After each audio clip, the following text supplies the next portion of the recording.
आणि आता UAE मधनं एक मोठी अपडेट समोर येते। UAE मध्ये वादळी वाऱ्यासह मोठा पाऊस आलेला आहे। वादळ वारा आणि पावसाने जनजीवन विस्कळीत झाल्याची माहिती आहे। रस्त्यावरती पाणी साचल्यामुळे शाळा आणि कार्यालय बंद ठेवावी लागतात। दुबई विमानतळ सुद्धा जलमय झालेला आहे। मुसळधार पावसामुळे उड्डाणे रद्द झालेली आहेत। ही विमानतळाची दृश्य आपण आता बघतोय।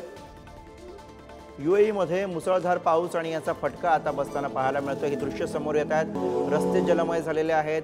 त्याचबरोबर तिकडे विमानतळ सुद्धा जलमय झालेले ही दृश्य आपण बघतोय। दीपक आहेर आपले प्रतिनिधी सध्या आपल्या सोबत आहेत। दीपक यांच्याकडून अधिक माहिती घेऊयात। दीपक, साधारण किती वेळापासून हा सगळा पाऊस सुरू आहे आणि सध्याची काय परिस्थिती आहे?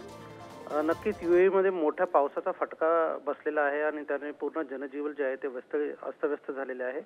मोठा वादळी वारा आणि मोठ्या प्रमाणात पाऊस दुबईत झालाय। त्यामुळे आपण व्हिज्युअल मध्ये पाहू शकतात की पूर्ण गाड्या रस्त्यामध्ये वॉटर लॉगिंग झाल्यामुळे अडकलेल्या आहेत। शिवाय वर्ल्ड्स बिझिएस्ट एअरपोर्ट आपण दुबईचे जे एअरपोर्ट आहे त्या पूर्ण दुबईच्या एअरपोर्ट पूर्ण रनवे जलमय झालेला आहे आणि त्यामुळे अनेक उड्डाणे जी रद्द करण्यात आली आहे दुबईची। अशा मुसळधार पावसामुळे सरकारने आदेश दिले आहेत की जे कॉर्पोरेट एम्प्लॉईज त्यांनी वर्क फ्रॉम होम करावं।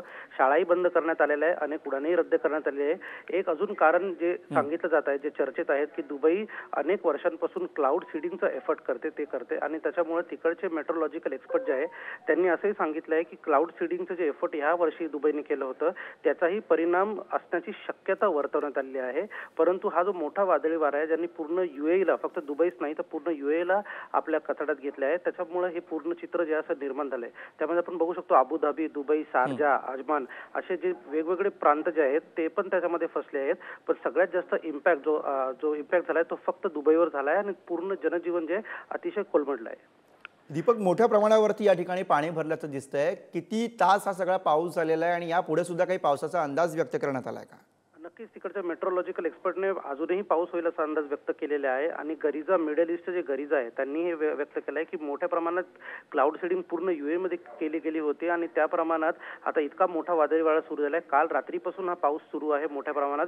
त्याच्या झळा संध्याकाळपासून दिसायला लागला होता, परंतु रात्रीपासून जे पाणी जमायला लागलं होतं त्यामुळे दुबईचं जे हे वर्ल्ड फेमस इन्फ्रास्ट्रक्चर आपण जे बोलतो ते किती अशा प्रकारच्या नैसर्गिक आपदांसाठी तयार आहे त्याचंही चित्र आज त्याचाही रिझल्ट आज दिसून आलं। म्हणजे या प्रमाणाचा पाऊस जर दुबईत झाला तर पूर्ण दुबईच ब्लॉक झालेला आहे, जनजीवन विस्कळीत झालंय। तर त्यामुळे जर दुबईत आणखी काही नैसर्गिक आपत्ती आली तर त्यासाठी तिकडचं इन्फ्रास्ट्रक्चर तयार आहे का, त्यावरही एक प्रश्नचिन्ह आता निर्माण झालंय। धन्यवाद दीपक या सविस्तर माहितीसाठी।